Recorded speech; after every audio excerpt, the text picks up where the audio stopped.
when Iblis protested to Allah, what did he say? He says, خلقتني من نار وخلقته من طين أنا خير منه خلقتني من نار وخلقته من طين. He says, man, I'm better than this guy here. You've created me from fire and you've created him from clay. Fire is dominating over clay. Was Iblis wrong in his observation? He wasn't wrong in his observation. But he was looking from one perspective only. Allah subhanahu wa ta'ala has blown His Spirit into man. وَنَفَخْتُ فِيهِ مِنْ رُوحِي فَقَعُوا لَهُ سَاجِدِينَ. When the angels realized, that is when they went down into prostration. That Allah had breathed His Spirit into this being. And therefore the elements of divinity, Allah's own Spirit, were blown into mankind. So you and I, as we said yesterday, when you look in the mirror, this is not just you. This is the physical you and me. Our reality is our spirit. That is who we really are. That is what makes us worthy in Allah's eyes. That is what makes us worthy to be prostrated to by the angels, as Adam alayhi salam was prostrated to. The prostration of honor from the angels at the perfect man, the potential of mankind.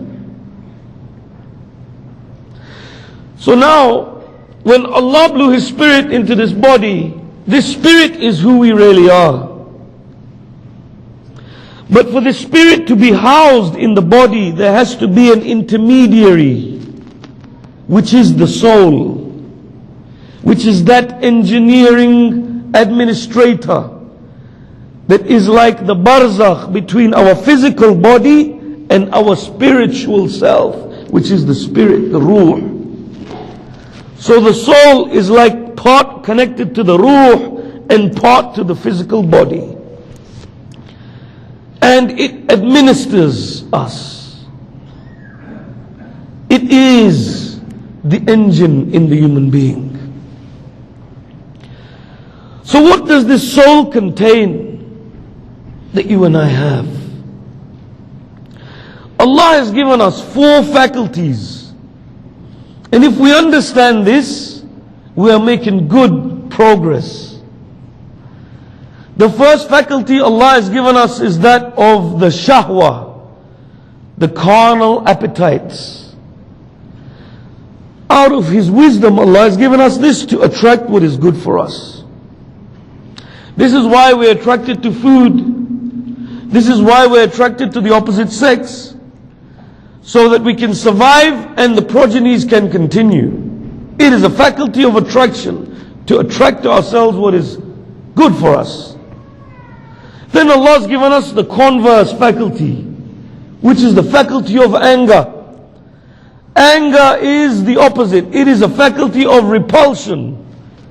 It repels what is bad for us. With anger we are able to repel the negative.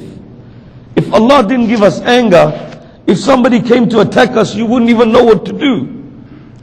Even if we didn't know how to fight, we wouldn't even know what to do. Without the faculty of anger, we wouldn't be able to establish discipline in society. Discipline our children. Discipline our own selves. It is through anger that we are able to do these things. So, these 2 faculties we share with all the animals, the animal kingdom. All of the animal kingdom contain these 2 instincts. Now, just like in the animal kingdom, you will see there's a direct parallel in the human being. You know, when you watch these wildlife videos, Planet Earth, National Geographic Channel, we look at these animals. If you go on safari, you go to this, subhanallah, man, Allah, look at this, man, beautiful. But there is much more beyond this that Allah wants us to appreciate. When Allah says, I have put signs in everything around you. For example, in the animal kingdom, you will see the predators. The predators, when they want to get something that is of benefit to them, they use force to get that thing that is beneficial. Just the same way, some human beings, when they want something of benefit to them, they use force, man, to get it. So they have a harmony with those predators. Some animals, when they want to get something of benefit to them, they come with blandishments, like a dog or a cat. When they want something, when a cat wants milk or food, it will come and rub its head against your leg, you know. Or give you those big eyes. Or a dog will come and stick its tongue out, showing you that it wants something.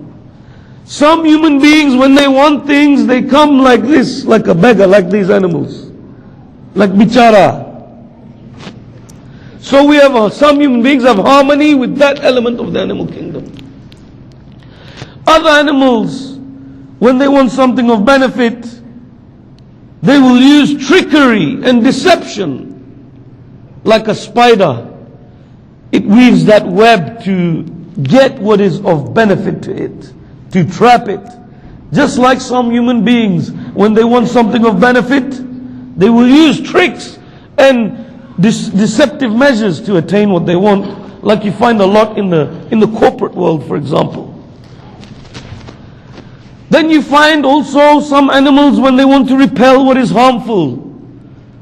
Some animals, when they are faced with harm, they will go in that direction and bring it on. They will fight, they will challenge that which is a threat to it. Just like some human beings, when they're faced with threats, they're like, bring it on, no holds barred, no fear. Some animals, when they're faced with threat or harm, what do? They bolt, run away, opposite direction, like a rabbit or a gazelle. Some human beings, when they're faced with harm, they do the same thing. Some of us run away.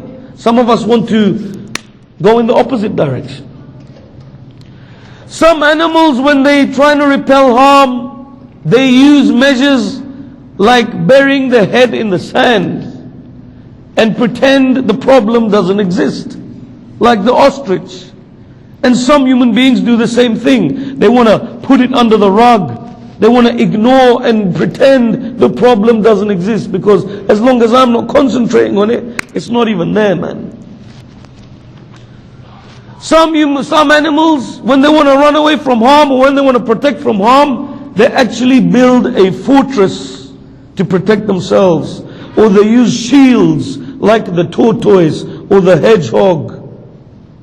Some human beings are the same. They will use means of protection to protect themselves from harm.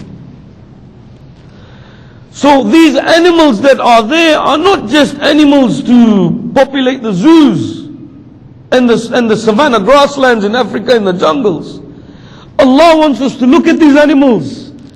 Each vice of the human being and virtue is represented in the animal kingdom. Physically, Allah is showing you the vices and the virtues in these animals. Physically, Allah is displaying the behavior of our animal selves in the animal kingdom. You look at a lion represents courage, bravery, boldness, and it also can be lazy.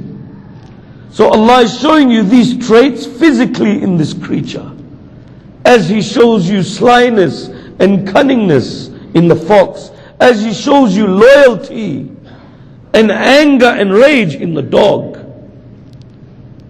Allah is saying to you and me, human being, observe and look at this and apply it to yourself. How much of a harmony do you have with the positive of this, and how much of a harmony to the negative? Sallu ala Muhammad wa ali Muhammad.